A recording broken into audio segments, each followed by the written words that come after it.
RTL Midi. RTL Midi, 12h44, l'actualité en direct, c'est RTL qui vous fait vivre les inondations dans le Pas-de-Calais. Le 6-9. Le journal Sébastien Cabrita dos Santos, bonjour. Bonjour Ali, bonjour à tous. De l'eau qui ruisselle au pied d'écoles fermées, le département du Pas-de-Calais est à nouveau confronté à des pluies torrentielles. En novembre dernier, la région du Pas-de-Calais est victime de grosses inondations mi-octobre. C'est plus de 500 mm d'eau qui s'abattent sur un territoire qui a l'habitude d'en voir 300 à cette période. 4 mois après les événements, les habitants sont toujours en galère avec les assurances et les élus des petites communes défendent becs et ongles leurs administrés.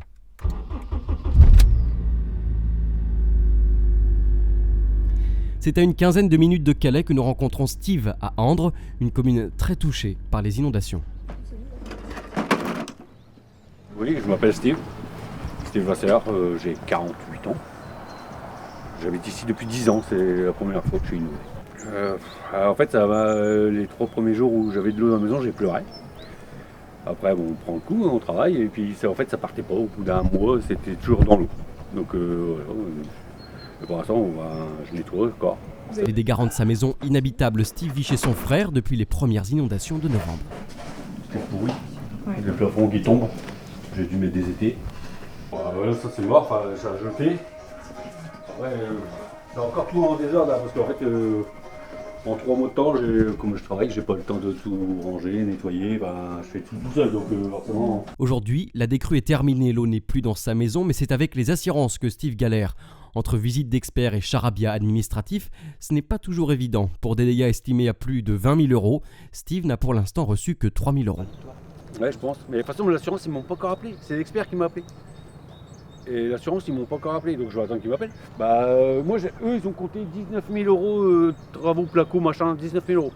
Moi, j'avais compté 20, 22. Les assurances, le jour que j'étais inondé, j'ai appris 1h30 à les contacter. Ensuite, c'est tout par téléphone. Je les ai pas au téléphone, c'est tout par papier.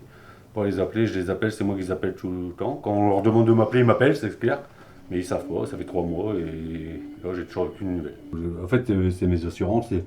Un devis chauffagiste, ça fait 1 mois qu'ils commandent les pièces et ça fait 1 mois que j'ai pas les pièces.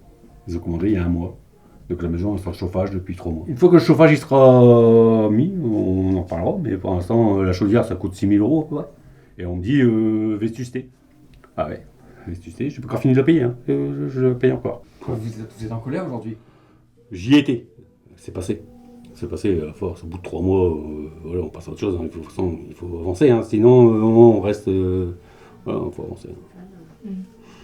Mais concilier, nettoyer la maison, les assurances, les machins, tout seul, c'est compliqué. Au vu de sa situation, Steve est prioritaire aux yeux des assureurs. Au bout de 3 mois, l'expert il m'a appelé il y a 15 jours, je n'ai pas encore de nouvelles. Bon, on verra bien. On va attendre. Ah non, mais l'expert, il m'a dit que je passais en priorité. D'accord. Ça fait 3 mois. Qu'est-ce que c'est temps. Qu'est-ce que ça doit être si je ne veux pas en priorité ? Faut pas les croire. Faut pas les croire, c'est des menteurs. Tous.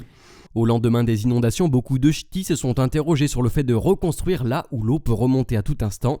Certains plient bagages, mais d'autres, comme Steve Vasseur, sont très attachés à une maison, un territoire. Je compte rester habité ici. J'ai tombé amoureux il y a 10 ans, j'ai acheté il y a 10 ans, donc j'ai tombé amoureux en passant devant. Elle était allouée, je l'ai acheté. Dans la commune de Andres, qui compte environ 1500 habitants, une grande solidarité s'œuvre depuis les inondations, y compris avec le maire de la commune, Alan Turpin. Oh, monsieur Alan, Alan, il est formidable. Voilà.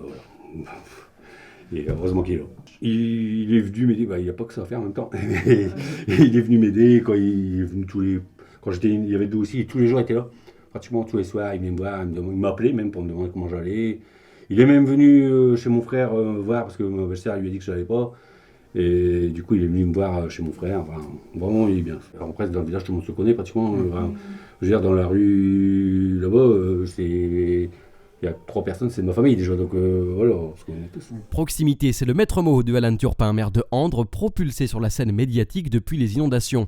Avec son franc-parler, il fait le tour des matinales et plateaux TV. Nous avons donc été frappés à la porte de la mairie, une maisonnette ornée de drapeaux tricolores. Bonjour. Monsieur Turpin, enchanté.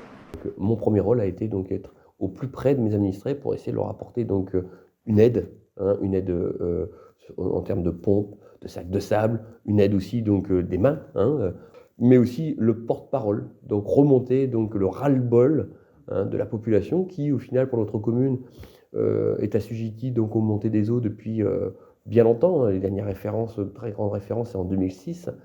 Donc une population qui en a ras-le-bol parce qu'il n'y a rien à évoluer. Donc je suis aussi donc, le porte-parole et sans filtre. Parce que si on commence à faire des filtres sur ce qui se passe, on n'arrive pas donc à résoudre les problèmes. Il faut être sincère du début jusqu'à la fin. Si les précipitations records ont été un des facteurs déclencheurs des inondations, Alan Turpin pointe également une mauvaise gestion des réseaux de canaux appelés wateringues et watergans censés évacuer l'eau vers la mer. En effet, la région du Pas-de-Calais est un polder, c'est-à-dire un territoire situé en dessous du niveau de la mer. Donc plusieurs infrastructures existent pour assécher des zones, pomper et évacuer l'eau lorsque c'est nécessaire. Les wateringues, ce sont donc des fossés, donc des grands fossés qui encerclent donc des terres agricoles et qui permettent de maintenir en eau ou d'assécher donc les terrains. Donc c'est réguler donc l'eau dans les terrains. Et le watergang permet à un moment donné d'évacuer le surplus d'eau vers la mer. Et c'est ça qui n'a pas fonctionné. On l'a vu. Il y a un rapport qui est sorti donc en septembre 2023, un rapport de la Chambre régionale des comptes qui a fait un point sur le fonctionnement de l'institution intercommunale des wateringues, que ce soit donc sur le plan donc, technique entre guillemets, donc c'est-à-dire l'état donc des canaux, des watergangs, tout ça, mais aussi sur l'état aussi financier. Il semblerait donc, pour faire simple, que tout le système n'est pas vraiment entretenu dans sa globalité. Il disait on peut rien faire. Voilà. D'ailleurs, c'est pas une grande surprise dans la mesure où avant la crise, on les a pas vus. Donc pendant la crise, on peut pas les voir beaucoup non plus. Et d'ailleurs, il y a une pompe qui a lâché, une pompe immergée qui a lâché en pleine crise. En pleine crise, elle a lâché. Ils ont dû faire appel donc à des privés pour ramener une pompe pour pouvoir la compenser, parce qu'ils n'avaient même pas de pièces de rechange, ils n'avaient pas une pompe de rechange, alors que c'est leur cœur de métier d'évacuer l'eau vers la mer. Une gestion efficace doit être intercommunale pour Alan Turpin, puisque les wateringues traversent la région. C'est le rôle de l'institution intercommunale des wateringues, l'IIW, pour laquelle les habitants payent une taxe.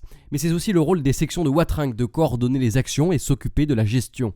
Mais la communication avec les petites communes comme Andres n'est pas toujours évidente, selon Alan Turpin. On a commencé à comprendre qu'on était vraiment dans une situation assez compliquée au niveau donc,